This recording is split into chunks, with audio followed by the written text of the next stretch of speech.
eu vou falar sobre como e o que fazer, né, diante de uma possível crise de pânico dentro do consultório.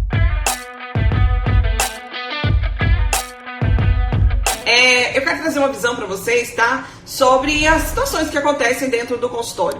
Sobre situações que nós estamos ali diariamente sujeitos, né? Literalmente. Eu falo que, gente, é muito bom estudar, é muito bom, lógico, né? Sou aqui uma apaixonada por estudos, invisto, faço curso, invisto em congresso, invisto em livro. Claro que a gente precisa se atualizar o tempo inteiro, eu acho que isso é importante, lógico que não naquela busca desenfreada, né? Com aquele conhecimento que nunca acaba, no sentido de nunca me achar pronta o suficiente para. Isso é um erro, inclusive. A gente chama de armadilha do conhecimento. É aquela fome de conhecimento pela insegurança. Agora, eu acredito que ter fome por conhecimento, pelo aprimoramento, é fundamental para um psicólogo, tá? Eu acredito que a gente precisa ter fome por esse aprimorar de um olhar, tá? E até guardem isso para vocês. Eu acho que uma das áreas da saúde que mais, né, lógico, a medicina fundamentalmente também, né? Mas assim, eu acho que uma das áreas da saúde que mais precisa investir nessa arte de se aprimorar constantemente é a psicologia. Porque nós estamos lidando com um ser humano que está em constante evolução, né? Em constante mudança. Às vezes eu brinco com os meus filhos, né? Eu não fui criada com celular. Na minha infância não existia celular. Hoje eu fico pensando assim, como é que eu ia pra escola? Eu ia pra escola com 12 anos, sozinha, de ônibus, não tinha celular, não tinha nada, e minha mãe ficava bem, né? Não era a opção que tinha. Hoje meu filho vai na padaria, às vezes eu tô perguntando, e aí, filhão, tá tudo bem, né? Tipo assim, né, para tentar secar aí o máximo possível, enfim. Mas o que eu quero dizer é, as coisas mudam, as pessoas mudam, as necessidades mudam também. Porém, a gente sempre precisa construir um detalhe que eu acho que faz toda a diferença, e é respondendo o conteúdo dessa live de hoje aqui, que eu quero trazer essa reflexão contigo. Nem tudo que tá no livro acontece no consultório exatamente como tá no livro. Vocês já perceberam isso? Quem atende aqui fala assim, eu atendo.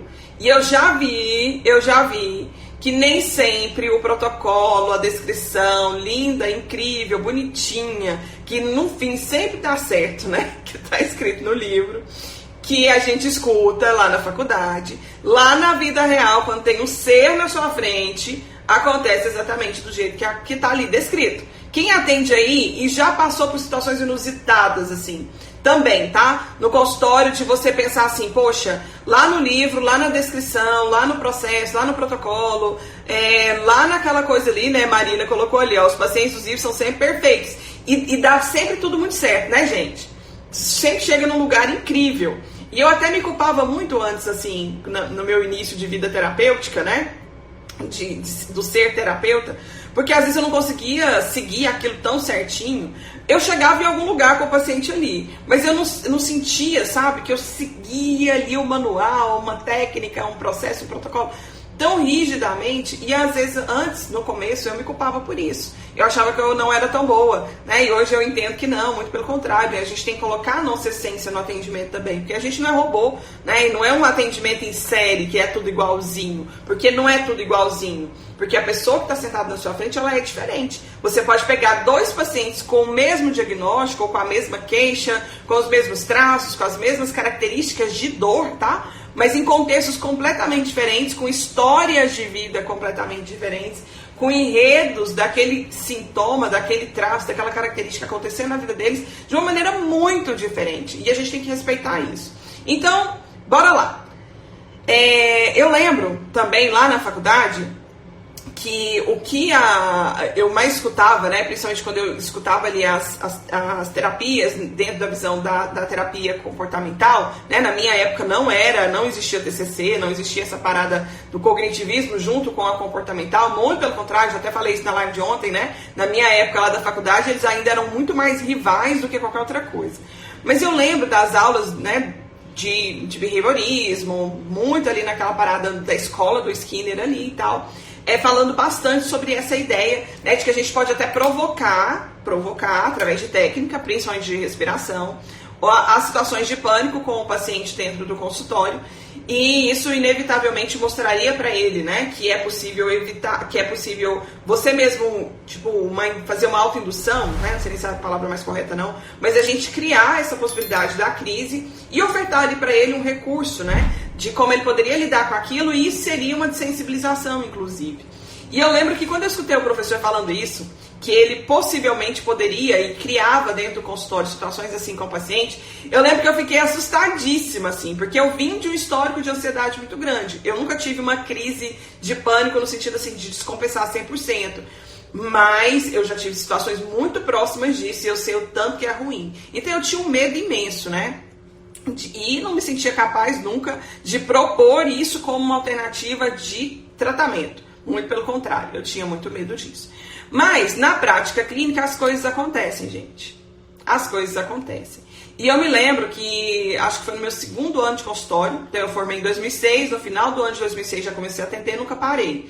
E no segundo ano, ali, da minha prática clínica, eu me deparei com uma situação dessa. Do paciente ter, né, uma paciente, uma moça, dela ter uma crise na minha frente. Então a sessão estava acontecendo, ali não foi provocada, tá? Então diga-se de passagem, quero trazer até essa distinção. Não foi uma coisa intencional minha como terapeuta, muito pelo contrário, fui pega totalmente de surpresa. A gente estava ali trabalhando algumas coisas, né? Nessa época eu trabalhava muito no viés do psicodrama e tal, eu estava fazendo inclusive a especialização, e aí do nada, a menina começou a ter as sensações físicas ali do transtorno, da crise, né? Não necessariamente ainda tinha um diagnóstico de pânico, mas pelo menos veio ali a questão da crise de pânico. E naquele momento, eu me senti totalmente incapaz, totalmente impotente. Eu, de coração, posso falar isso pra vocês aqui numa live aberta sem problema algum, porque aqui a gente tá pra falar da vida real, né? E aqui não é pra mostrar pra vocês uma imagem onde tudo é perfeito. Eu tô falando pra vocês de 2007, mas naquele primeiro momento, né? Entre 2007 e 2008, eu me senti totalmente incapaz, totalmente impotente. E eu não tive ação, assim. A minha ação foi esperar. Tentar me lembrar um pouco dos recursos que eu já tinha aprendido na faculdade, do pouco que eu aprendi ali na pós, uma coisa muito clara, assim. E eu, literalmente, eu me senti tão ansiosa quanto a pessoa. Não para entrar em crise, mas porque começou a bater na minha crença. E eu comecei a me questionar e falar assim, poxa, será que eu sei realmente trabalhar com as pessoas? E eu me senti culpada por aquilo, né? Tipo assim, nossa, o que será que eu fiz? O que será que eu falei? Por que isso aconteceu aqui? E foram os pensamentos que vieram. E isso é muito comum, principalmente para quem está começando. A gente fica sempre nessa ideia de que a gente não é competente, né? Não é capaz o suficiente, não está seguro o suficiente. E, de alguma forma, esse desconforto, ele é bom, porque ele ajuda a gente a buscar, obviamente, né? Mais recurso, aprender mais. Mas se a gente entra para esse viés, né? Esse viés da culpa, esse viés da dor, esse viés do questionamento, esse viés da capacidade, esse viés da crítica em relação à capacidade, isso começa a afetar muito. Mas enfim, naquele primeiro momento ali, né, dessa paciente específico, a única coisa que eu fiz foi ter com ela uma atitude empática. Então, de estar ali, de estar na frente, de mostrar que eu estava, de mostrar segurança para ela, no sentido de que ela estava num ambiente seguro, de que eu estava ali com ela e que aquilo inevitavelmente, né, iria passar e era a gente esperar junto ali e tudo. E eu busquei, né, mesmo nas minhas incertezas e inseguranças, me manter dentro do melhor que eu podia para aquele contexto, daquele momento, me manter numa relação de que, calma, estamos juntas nisso aqui e vai passar e vai ficar tudo bem. E como, né, a maioria das vezes acontece, nas situações de crise de pânico, deu ali mais ou menos uns 15, 20 minutos, aquilo tudo foi baixando, a pessoa foi recuperando e ela ficou bem, assim, né, bem, principalmente na questão física, e a gente seguiu o processo terapêutico dela a partir daqui. Quais foram as lições que eu tirei disso? E aí eu vou contar pra vocês uma outra experiência também que veio alguns anos depois. Mas a experiência principal, né, as lições principais que vieram pra mim é que a gente precisa sempre desenvolver esse olhar de eu preciso entender cada vez mais, eu preciso me aprimorar cada vez mais, eu preciso estudar, não com esse olhar simplesmente de crítica ou cobrança, mas de aprimoramento. Quanto mais eu entendo que eu preciso me desenvolver, quanto mais eu entendo que eu preciso aprender coisas novas, quanto mais eu entendo que eu preciso me munir de ferramenta, maior é a chance de que lá na vida real as coisas aconteçam de uma maneira melhor. E aqui, essa palavra, né, ferramenta, começou a fazer muito sentido para mim. Por quê?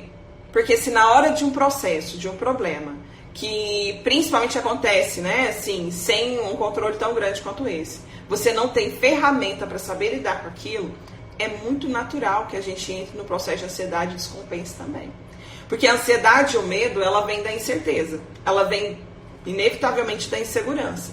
Então, me munir de ferramentas faz com que eu me sinta menos, né? Menos ansiosa, menos sofrida, menos e um pouco mais no controle, que eu acredito que é o grande processo de uma de uma psicoterapia.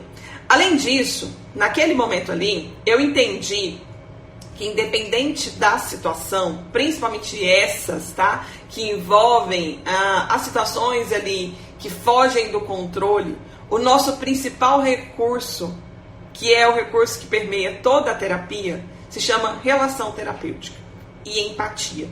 Porque o que acontece? Quando a pessoa dessa tem alguma coisa semelhante a essa em casa, as pessoas, por não conhecerem, por não compreenderem, elas vão desesperar junto, né? E se a gente tem um conhecimento, e esse conhecimento traz pra gente um pouco mais de segurança, é natural que a gente entenda que tá tudo bem, né? Aquilo ali, e mostre inclusive pra pessoa, ó, isso aqui é uma reação do seu corpo. E vai passar, né? Inevitavelmente vai passar. Ninguém morre de ansiedade, né? Ninguém morre por uma crise de pânico. E aí, quanto mais a gente tem isso claro, mais a gente valoriza a empatia, a relação. Então, nesse primeiro caso, a única coisa que eu fiz foi olhar nos olhos da pessoa, tá ali, né? E eu lembro que eu coloquei a minha mão em cima da mão dela e falei, olha, eu tô aqui contigo. Eu tô aqui contigo. Tô aqui contigo. Era o que eu sabia repetir ali naquela hora, parecendo um papagaio de pirata, né? Mas era isso. Eu coloquei a mão ali e tô aqui contigo. Era uma sessão presencial, né, gente? Tô falando de 2007 para 2008. Tem alguns anos nisso aí. Mas enfim. E passou. E eu tirei uma lição pra mim. Não adianta eu ficar me cobrando. Não adianta eu ficar me questionando e me achando a pior das pessoas. Eu tenho que aprender recurso. Quanto mais eu aprendo recurso, mais eu vou me sentir segura. E o principal recurso que eu tenho é desenvolver, dentro da minha habilidade humana, a capacidade, né, de ser compassiva, de ter empatia, de desenvolver uma boa relação. Os anos passaram, obviamente, né, fui estudar outras coisas, fui aprender outras coisas. Eu sempre tive esse viés muito forte, assim, né, da caixa de ferramenta. Quem é seguidor raiz aí já me ouviu provavelmente falando bastante disso. Então eu fui buscar aumentar a minha caixa de ferramenta para entender. E aí, lógico, né, dentro desse caminho, eu comecei a estudar cada vez mais as questões de ansiedade. Eu tinha muito interesse sobre isso, não necessariamente só pelo trabalho, mas era uma busca para mim como pessoa, né? Então eu tinha muito esse sentimento, assim, de querer resolver isso para mim, de melhorar a minha vida, de ter mais qualidade de vida. Então eu fui estudar muita coisa nisso. Em 2013, né, eu fiz a decisão de ter a ansiedade como um nicho. E naturalmente isso me fez estudar cada vez mais os princípios que envolvem as situações de ansiedade. E não necessariamente só essa parada de diagnóstico, transtorno e parará, tá? Porque às vezes você vai ter na sua frente um paciente que pelos critérios de um DSM da vida não vai fechar um diagnóstico de TAG, mas os traços que ele tem, as situações que ele vive no dia a dia de procrastinação, de medo, de incerteza, de insegurança, de conflito no relacionamento, disso tudo afeta a vida dele de uma maneira sobrenatural que ele não precisaria nem de diagnóstico para entender o tanto que aquilo gera prejuízo. Mas enfim, e era o que eu vivia também, né? Eu nunca fechei um diagnóstico, eu tenho características, né, traços de questões de todos os transtornos do DSM ligados à ansiedade, mas fechar classicamente ali para nenhum eu não fecho. Porém, gente, é lógico, prejudica muito a vida, né? E é independente, né, do critério que está ali dentro do DSM. Tá, os anos passaram, aí buscando cada vez mais recursos, eu entendi 3 coisas. Se o paciente tiver uma crise perto de você ou junto com você, seja ela provocada, né? Então isso é parte do seu tratamento, você vai estimular a pessoa ali a ela fazer essa compreensão e tal. Isso tem a ver, né, com técnica de exposição e tal. Ok, show demais. Isso aí está muito mais do seu controle, né? E é parte do seu viés de tratamento, inclusive. Logo, diga-se de passagem, é importante que você saiba o que você está fazendo. E entenda o contexto que você tem que aplicar isso, a forma que tem que aplicar, tudo bonitinho. Mas eu estou falando mais dessas crises que acontecem espontaneamente, né? Que elas são fora daquilo que é o previsto. E aí, há uns 4 anos atrás, eu vivi de novo a experiência de mais uma vez, estava ali trabalhando com a pessoa e tal, num outro contexto, e aí veio a situação da crise. E quando ela veio, eu entendi que, e é interessante fazer essa live hoje, que uma das coisas que a gente tem de mais importante, assim, a partir da relação terapêutica, é a arte de ensinar. E eu entendo que nós todos somos professores. Por quê? Porque a gente ensina sobre educação emocional. Então a gente ensina sobre a vida. Parabéns para todos nós. Somos professores. E aí, com essa paciente que eu tive, né, mais recente, foi a segunda vez que eu vivi essa experiência da pessoa ter uma crise dentro do consultório, não foi uma crise provocada, né? Uma crise que aconteceu ali no meio da sessão e tudo mais. Eu entendi que uma das ferramentas mais importantes para a gente ajudar as pessoas a saírem disso é a psicoeducação. É por isso que eu estou aqui parabenizando a gente hoje, porque além de estudar, de tratar, nós somos professores de vida. E como professores de vida, a gente ensina as pessoas sobre a arte, né? De cuidar das próprias emoções, de compreender aquilo que está acontecendo com elas. Porque o que mais gera sofrimento em situações de ansiedade é a pessoa não compreender, ela não entender, ela não saber que aquilo é o que é. E aí, ó, o que vem? Como a pessoa não sabe, a dúvida, o medo, então, será que eu tô tendo um AVC? Será que eu tô tendo um infarto? Será que eu vou desmaiar? Será o que pode acontecer? Nossa, e agora? Minha mão tá formigando, eu não tô conseguindo, e a pessoa começa a tremer. Então, assim, é inevitável que ela pense que ela pode ter um mal súbito, que ela vai morrer, e ela já escutou que pessoas que têm sei lá o que, e fazem sei lá o que, podem morrer nisso, e pode ser infarto, né, nessas milhões de idas aí de hospital que eu tive nesses últimos 3 meses, eu vi dezenas de pessoas chegando nas madrugadas, tá, nas emergências, com situações que eu olhava e falava, de certeza que isso é pânico. Passava um pouquinho, a pessoa levantava, saía, tava ali, fez todos os exames e foi embora. Mas aí vem, tá? Sua principal ferramenta, além da empatia, além da escuta, além da relação terapêutica, além desse sentimento de compaixão, de compreender a dor que é passar pela situação, daquilo que está ali acontecendo com aquela pessoa, é a psicoeducação. É você orientar, é você dizer, olha, isso aqui é uma reação do seu corpo. Olha, isso aqui é uma reação física do seu corpo. Olha, isso aqui em média vai demorar entre 15, 20 minutos, meia hora e vai passar. Ninguém morre de ansiedade. A ansiedade é como se fosse uma onda. E como uma onda tem o pico da onda, mas inevitavelmente essa onda vai passar. Ela vai descer. Então quando você vai falando isso para a pessoa, esse sistema de luta ou fuga, né, que está ali extremamente ativado com esse princípio da sobrevivência, quando a crise acontece, isso vai diminuir. Isso vai diminuir. Então, nessa segunda situação, o que eu mais utilizei foi a educação. A educação. Foi ensinar. Mas isso não era já a parte do tratamento? Era. Mas na hora que a crise vem, é como se a pessoa... E é muito comum isso, né? Quem atende aqui provavelmente já escutou isso em algum momento. A pessoa fala assim, minha mente entra em pane. Né? Meu corpo entra em pane. Minha mente entra em pane, eu não sei o que eu penso, eu não sei o que eu sinto, eu não compreendo. Parece que tem uma confusão completa ali que tira a pessoa do eixo. Mas você, naquele momento ali do atendimento, junto com ela, tem uma voz de ação, né? Uma voz de comando. E como provavelmente, né? E eu tô falando de uma situação bem real, não tô falando de nada escrito em livro, não. Tô falando de vida real, aconteceu comigo.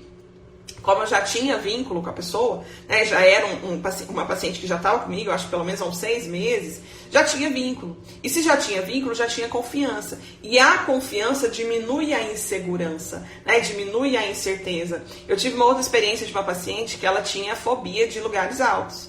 E eu atendia em prédio. Então, para ela, era muito complicado, tá? Era muito complicado a ideia de subir.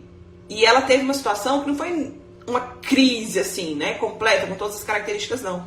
Mas eu me lembro de uma situação que ela falou assim, Rosane, eu vou precisar descer daqui. Eu não tô conseguindo ficar aqui.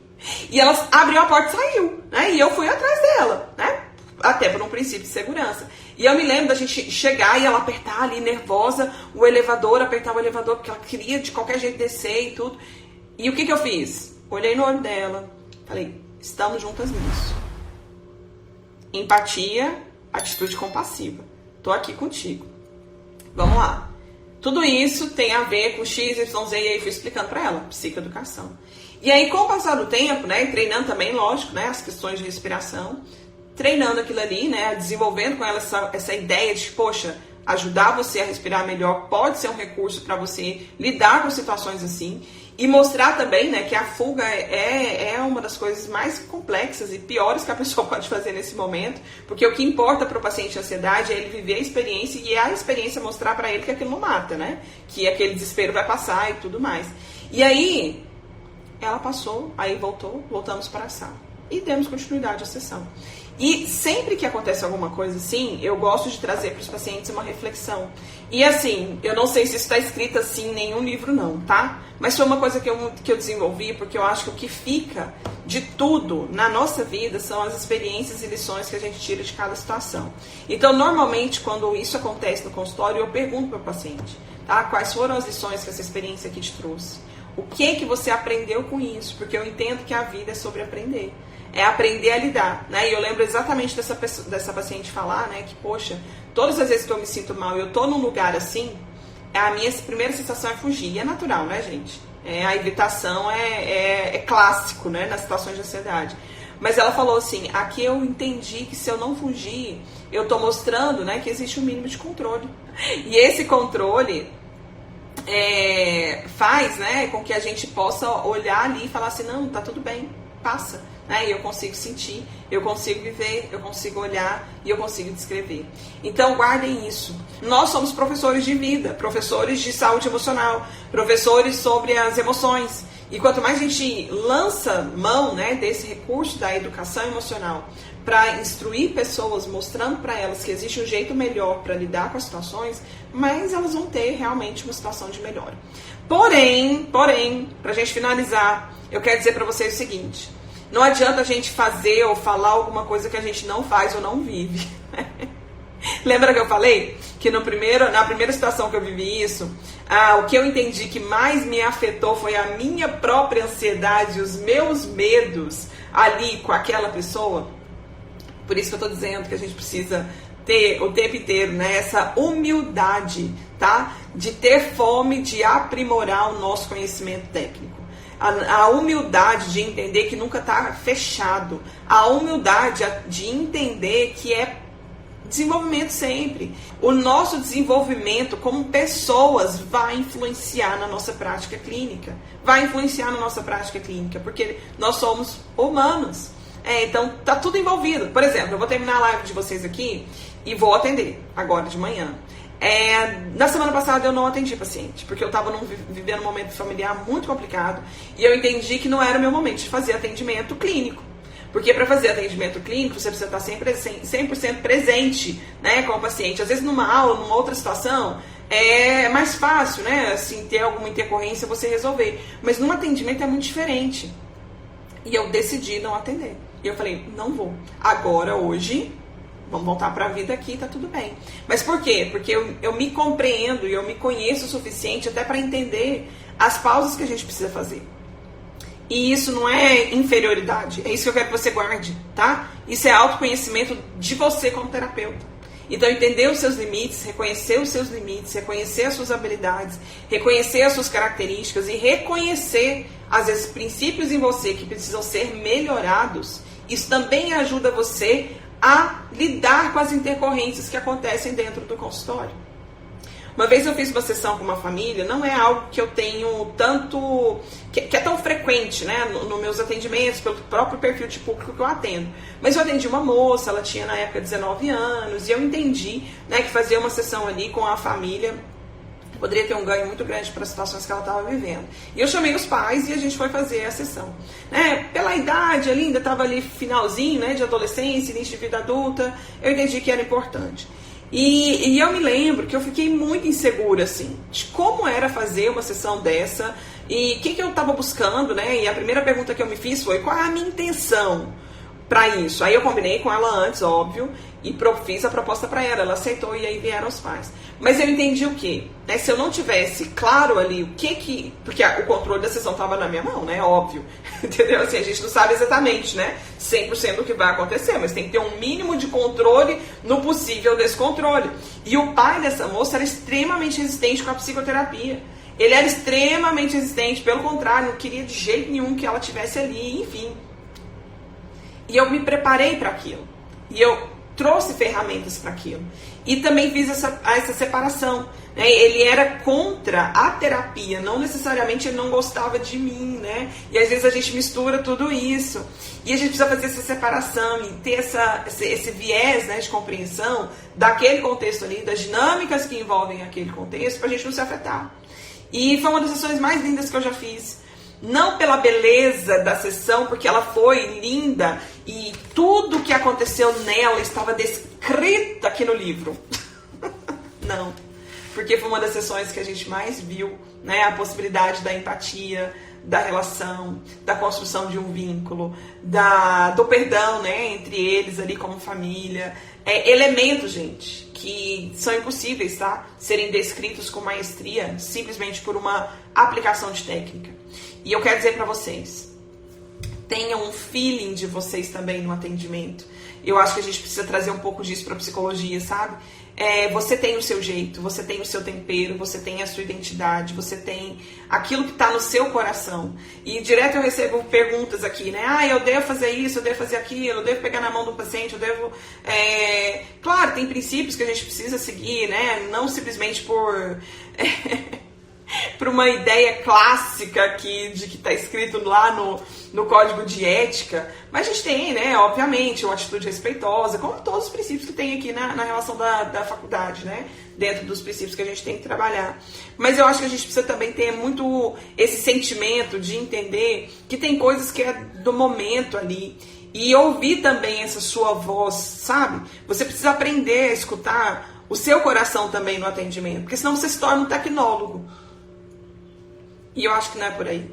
Lembra, né? Tem uma frase clássica do Jung que fala sobre isso, né? E não adianta você saber todas as técnicas, todas as ferramentas, todos os manuais, se você não sabe tocar uma alma humana naquele momento, atendendo as necessidades que aquela alma humana tá ali. Gente, o livro eu trouxe porque é o livro que tá mais perto de mim, tá? Então, nesse momento aqui eu peguei o livro do Jeffrey Young, inclusive esse livro aqui é para paciente, tá? É só porque tava mais perto de mim, não é uma indicação, não. Só como um exemplo, inclusive é um livro que eu tô lendo agora, né? Então tá mais perto aqui.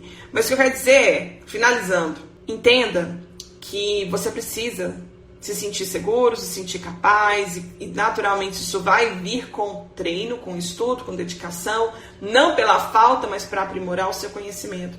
Mas entenda também que se no momento de crise, no momento de dor, no momento de crise de pânico dentro do seu consultório, você não conseguir também lembrar de nenhuma técnica bonitinha descrita no livro, entenda que o principal recurso que você pode ter é um olho no olho, é a empatia, é uma atitude de presença, de estar ali com aquela pessoa e depois tirar as lições daquilo e mostrar para ela que o que parece um caos naquele momento ali é só mais uma etapa.